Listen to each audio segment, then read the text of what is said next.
Salam. Kali ini kita akan membicarakan tentang yang ringan-ringan sekali.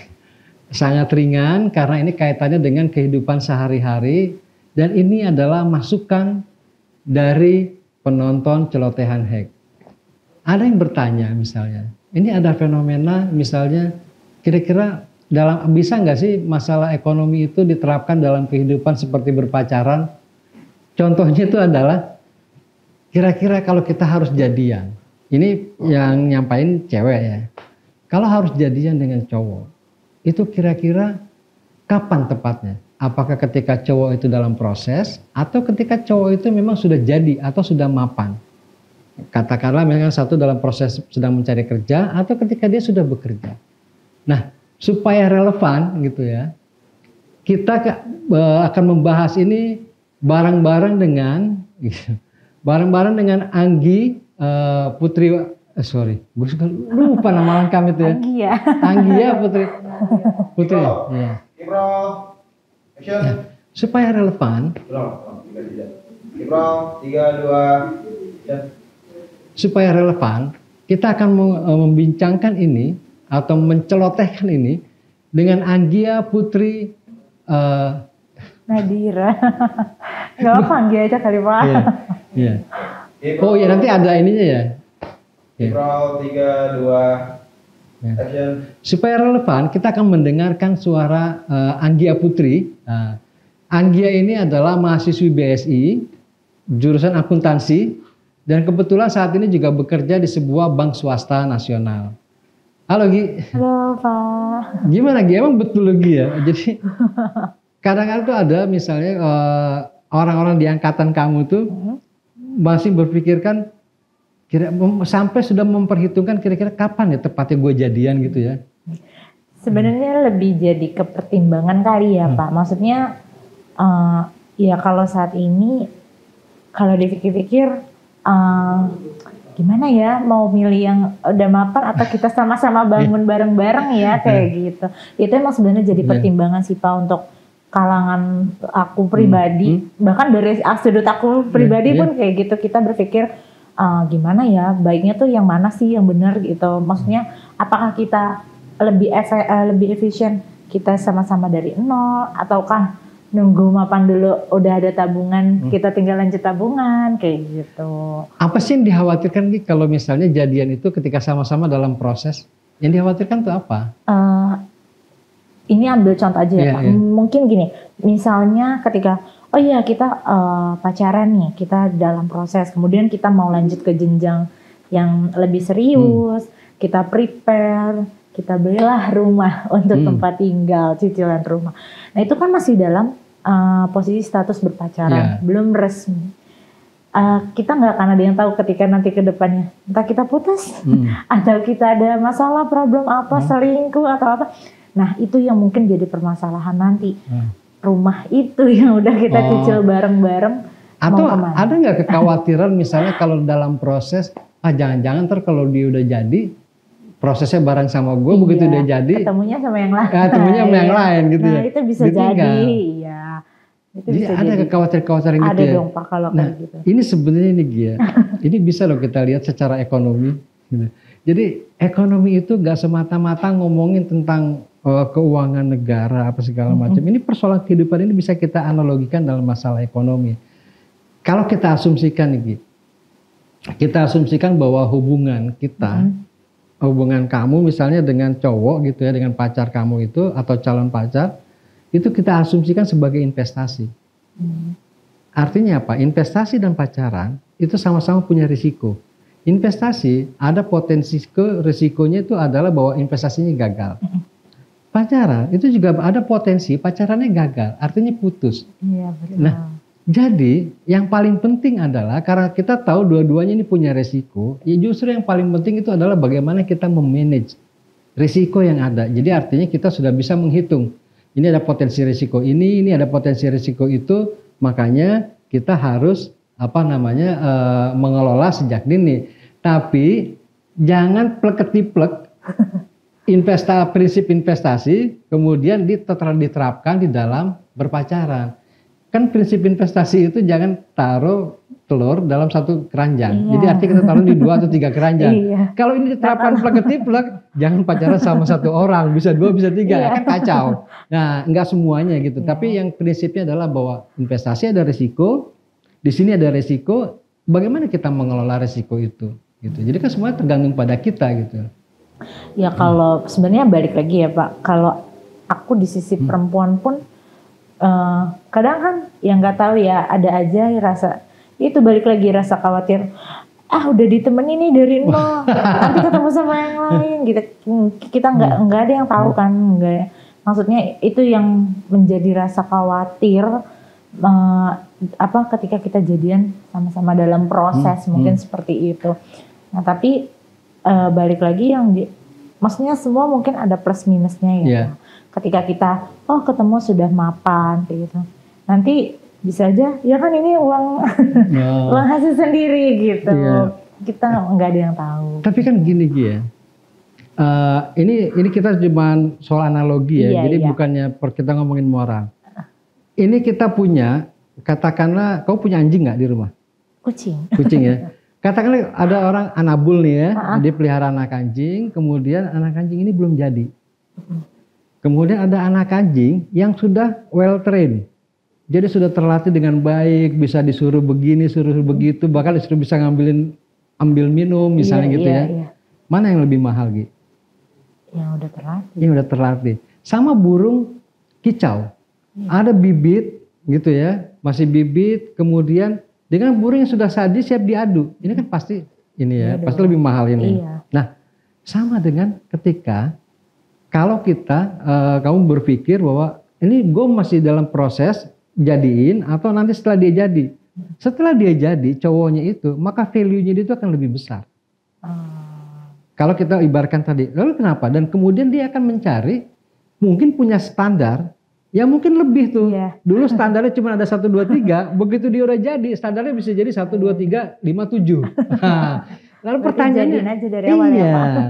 Apakah kemudian kamu tuh masuk standar, masuk sampai 5 tapi kurang 2 gitu kan? Itu kan persoalan bisa. Jadi gitu, itu resikonya antara dia belum jadi dengan dia sudah jadi. Nah, tapi kan yang paling penting gini, kalau kita membangun hubungan itu antara pria dan wanita, cewek dan cowok itu, ini kan sebenarnya kalau diibaratkan dalam ekonomi ini atau bisnis, itu kan semacam aliansi strategis.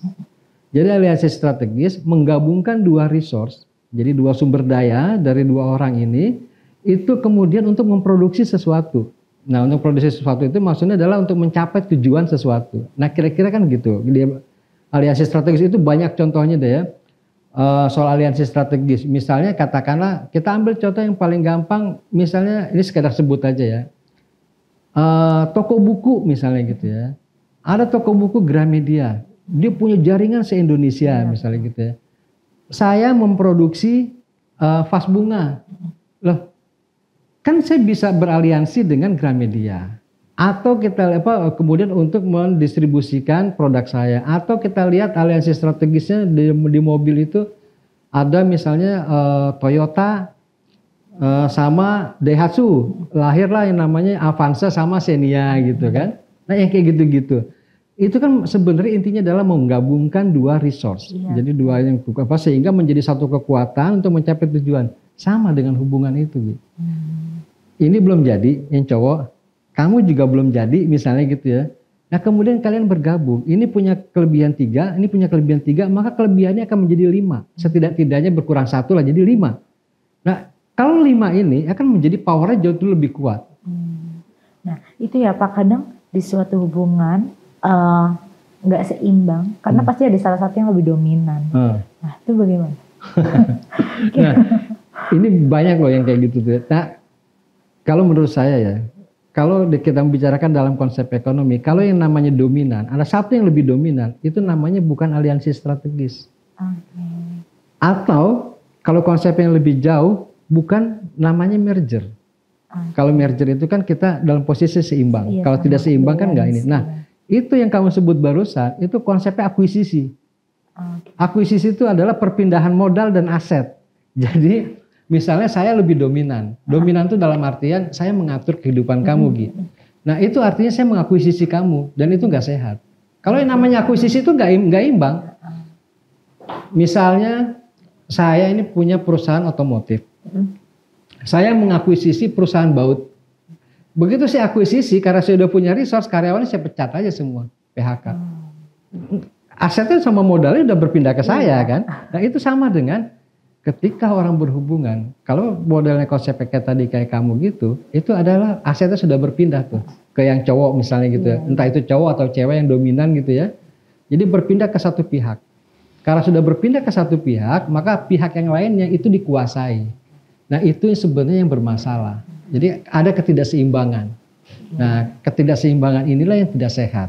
Karena tidak sehat, biasanya hubungannya tidak akan sustain. Gitu. Ya berarti pada intinya tuh kita harus balance lah ya Pak. Nggak boleh, mesti jangan sampai ada yang lebih dominan gitu ya. Biar ya stabil lah ya. Betul. Semuanya. Tapi yang namanya balance itu artinya setara ya. Setara itu bukan berarti kita nggak bisa ngalah. Kita mengalah itu bukan berarti kita kalah. Tapi juga demi menjaga kesetaraan, demi menjaga sustainability. Misalnya gini, larangan dari cowok atau dari cewek melarang cowok untuk tidak melakukan sesuatu atau do atau don'ts gitu ya, itu bukan berarti dominasi keseluruhan. Tapi kan kamu bisa rasain kalau memang sudah dominan gitu ya. Misalkan sudah dominan itu apa? Oh mau kemana aja harus kasih tahu. Oh gue sekarang di sini ya, gue sekarang ke situ ya, gitu. Celah repot banget gitu. Kalau zaman belum ada WA itu, kamu bayar tuh sekali SMS tuh 300 perak tuh. Berapa pulsa yang keluar ya Pak? Iya. Nah, jadi begitu. Tapi betul, pada prinsipnya itu ketika dibangun itu adalah prinsip kesetaraan. Jadi keseimbangan, itulah yang terjadi pada aliansi strategis. Tapi kalau udah ada satu yang dominan, itu yang terjadi adalah proses akuisisi. Proses akuisisi itu udah pasti tidak sehat. Biasanya kalau proses akuisisi yang satu akan hilang. Misalnya PTA mengakuisisi PTC. Maka ketika diambil oleh PTA, maka PTC-nya akan hilang, gitu ya.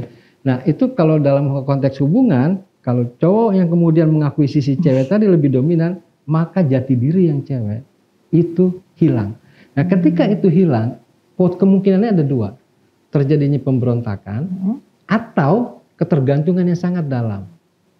Ketika ketergantungan itu sangat dalam, karena kan udah diakuisisi gini, maka ketika terjadi katakanlah hubungan yang nggak sustain, ini nggak ada tempat bersandar lagi nih, karena jati dirinya udah hilang. Nah ini berbahaya dan sangat nggak sehat. Kalau menurut konsep ekonomi gitu ya, janganlah, lebih baik aliansi strategis aja gitu ya. Nanti kalau sudah menikah, oke, kita merger. Nah merger kan lebih gini ya, lebih aman lah ya. Lebih aman. Jangan akuisisi konsepnya. Harus jadi tagline ya Pak untuk sekarang ini. Yang mau menjenjang. Bener, boleh. Intinya jangan mau jangan mau diakuisisi, baik cowok maupun cewek. Jadi semua hubungan tuh harus seimbang gitu ya. Nah sebenarnya jadi kira-kira gitu lagi. Jadi kalau kita ngomong kembali lagi ke soal kapan waktu jadian, kalau menurutnya lebih baik kita itu dalam proses gitu ya. Karena tadi kalau kita analogi kita nunggu dia sudah jadi dulu, ya harga dia akan lebih mahal. Ini bukan soal hitung-hitungan ya, tapi value dia akan lebih mahal. Tapi kalau ada kekhawatiran bahwa nanti setelah dia jadi dia akan berpindah ke orang lain, ini adalah bagian dari risiko.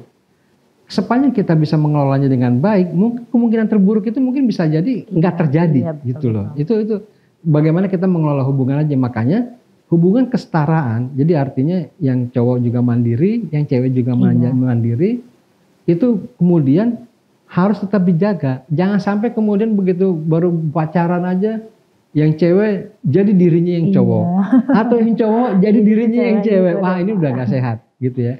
Jadi seperti itulah. Jadi sebenarnya kalau kita tadi ngomongnya bukan moral ya, kita ngomongnya dalam konsep ekonomi. Karena bisa yang terjadi, coba aja direnungi. Apakah yang terjadi adalah aliansi strategis? Apakah yang terjadi adalah merger? Atau justru yang terjadi adalah akuisisi? Ini yang berbahaya yang terakhir ini. Akuisisi adalah kemudian hilangnya diri kita gitu loh ya. Nah kira-kira gitu Gi. Nah jadi itulah, silahkan menilai sendiri bagaimana hubungan Anda dengan pasangan. Apakah aliansi strategis? Apakah merger? Atau justru yang terjadi adalah akuisisi? Yang penting, eling dan waspada.